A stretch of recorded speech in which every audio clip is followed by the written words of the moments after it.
Pois é, essa será a sexta vez em que PT e PSDB se enfrentam no segundo turno de uma eleição presidencial. Em 1994 e 98, a vitória foi do PSDB com Fernando Henrique Cardoso. Em 2002, 2006 e 2010, foi o PT que ganhou com Lula e Dilma. E agora, o que está em disputa nesse segundo turno? Qual a importância do apoio dos candidatos derrotados? O comentarista político Paulo Vanuc, que já está aqui no nosso estúdio e vai nos ajudar a refletir sobre essas questões. Boa noite, Paulo, bem-vindo mais uma vez. Prazer estar aqui. Prazer nosso recebê-lo. Como é que está essa expectativa agora para essas 3 semanas do segundo turno da campanha presidencial? Bom, a primeira coisa é constatar que havia dúvida se haveria segundo turno para a eleição presidencial e também a dúvida que o tempo todo era Marina em segundo lugar, e houve de fato uma mudança de última hora, muito ao sabor do que está acontecendo nessas eleições. Imprevisibilidade, ventanias, vai para um lado. No caso da Marina, nós dissemos, o que sobe muito rápido, cai rápido. Se a eleição acontece na hora, ela pode ganhar. Não sabemos se com a Aécio vai acontecer isso nessa subida também, que é como um foguete. Claro que tem, na comparação entre os dois adversários possíveis para Dilma, havia uma preferência clara do PT para que fosse o Aécio. Eu preferiria que não fosse o Aécio embalado, o Aécio mais lá atrás do que agora. Porque a Marina introduziria um elemento do tipo assim, eu não sou nenhuma coisa nem outra, eu quero inventar tudo de novo. E democracia se faz com partidos políticos. Então agora resta um quadro que ele tem nitidez. A palavra-chave para entender o que acontece no segundo turno presidencial, o quadro é nítido. A Marina viria com o discurso, eu também sou Lula, eu também fundei o PT, confundindo e sem ter partidos para apoiar. Agora são 2 projetos, o Brasil conhece os 2. E o Brasil decidirá.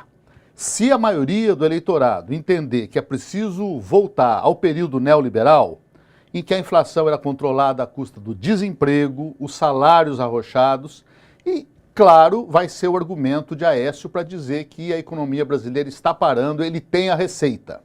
A receita é a retomada do crescimento e a retomada do crescimento favorecida por um capital que entra porque os salários são comprimidos, porque os direitos dos trabalhadores são flexibilizados, os direitos sociais são agredidos.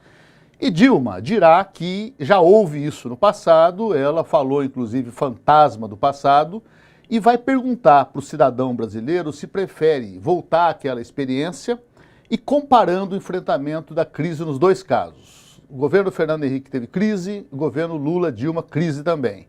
Num caso, a crise foi enfrentada protegendo o emprego, que é o bem maior do cidadão.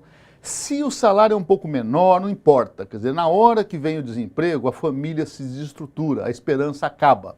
É impossível sonhar.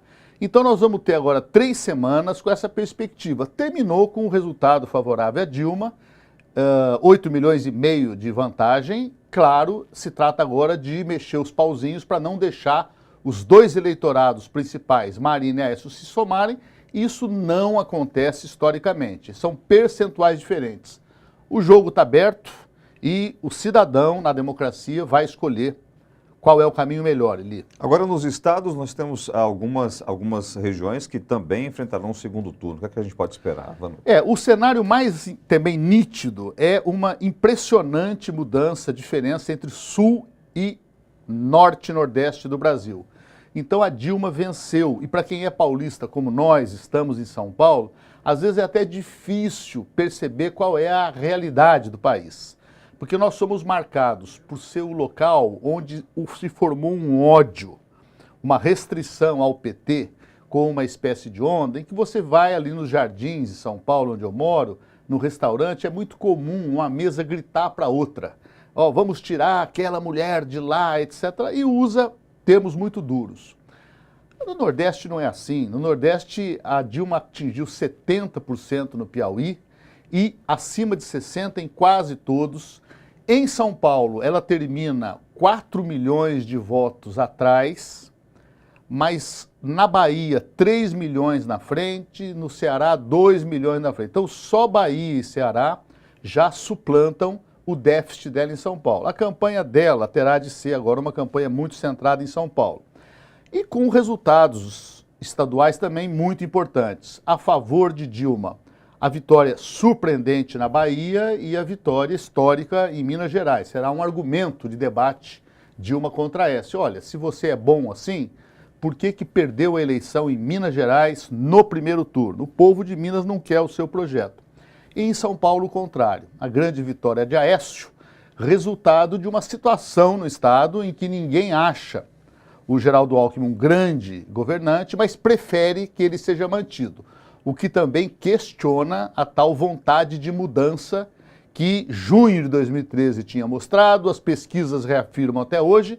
O eleitor fala que quer mudança, mas na hora de votar, inclusive no Legislativo, votou de uma maneira muito conservadora, mas nós teremos tempos para discutir o Legislativo e o cenário conforme a campanha avance nessas 3 semanas, Eli. Tá certo. Vanucchi, muito obrigado pela sua participação. Nós já estamos a nos falar na semana que vem.